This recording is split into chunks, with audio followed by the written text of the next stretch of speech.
And I guess how I got into the acting was, well,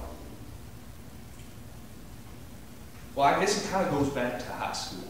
Like, I graduated summer in '95, and there's this little frog, right? It was sitting on this flashlight. We were all at a campground, and there was a big bonfire in the middle.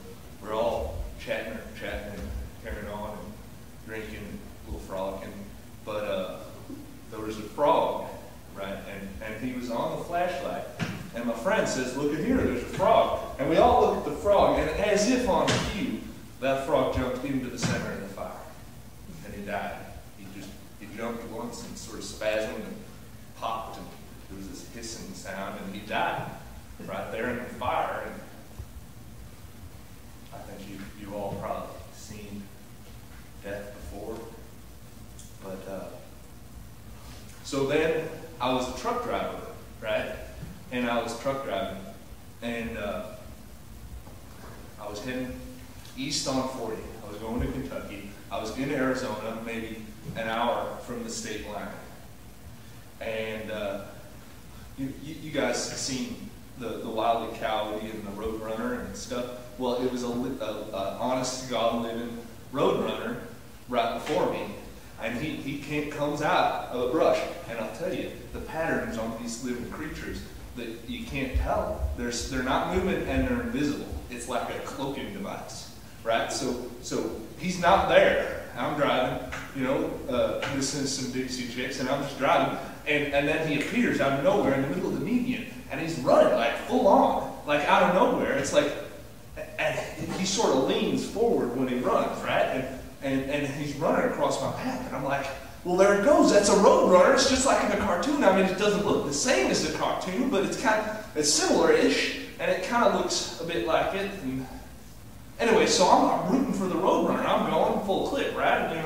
Got about, probably about 65,000 pounds on me, and there ain't no stopping. Not when you're going 65, 70 miles an hour with 65,000 pounds in the back of the truck. So I'm rooting for him. He's got it made. The guy's a Roadrunner. He can run fast. Anyway, so he's running, and he slows up. Right? He slows up. He's running full clip, and he slows up. He sort of looks my way. He's like, and I'm like, what are you doing, Roadrunner? Come on, little guy, keep moving. And he slows up, and then I'm thinking, well, now wait, I understand this. It's a big old truck, right? He's scared. Little guy's scared. Well, he might just turn around and run the other way. So he slows up, and I figured even if he just stops right there and stays there, he'll be all right, little guy. He'll be all right. But something, I don't know, I couldn't see his eye. I couldn't actually, because he was kind of far still away, but I couldn't actually see his eye. But I think there was a decision there. He decided something. And he leaned forward again, right? He leaned forward and he looked. And it was like time perfect. He sped up again. And he ran right under my tire. Just gone. Dead. A little bit of feathers. That's it. It's dead. Dead Roadrunner. All right. So then, I'm sorry, I'm telling a random story here, but then back in I guess it was the winter of '99, right? I'm in Ohio, right? And I'm heading up towards Chicago on Interstate 65. It was eight-lane freeway, right? There's a little bit of snow in the around. Lots of sparse traffic. It wasn't packed or nothing. It wasn't bumper to bumper. And then all of a sudden, there's a deer. Prettiest thing you ever saw. Running all the way from the other side of traffic. I'm in the very right-hand lane. It's like 6 or 7 lanes of traffic. Big concrete median in the middle. It's like driving out on the 101, because I know that freeway now, the 101. You got the big concrete median in the middle. There ain't nothing rural. There ain't nothing countryside. There ain't nothing, deer-like about this freeway. And he just comes out of nowhere. And and he's running, and he's sort of scattering it.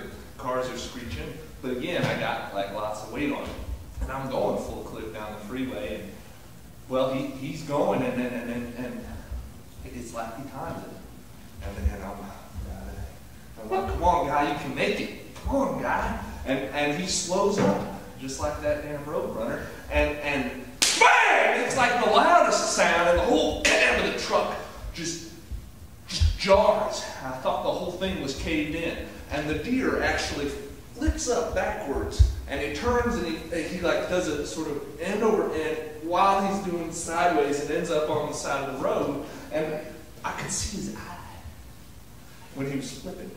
I could see his eye, and I could see there weren't no life there. He was dead. Just like that, he was dead. So anyway, long story short, the reason I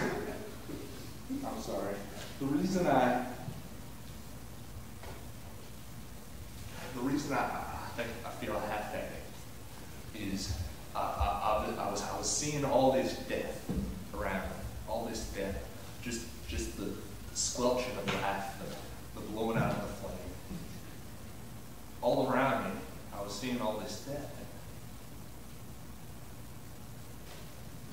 You know, I'm not God. I'm not saying as an actor I can create beings and life on stage, but I could create a life on stage.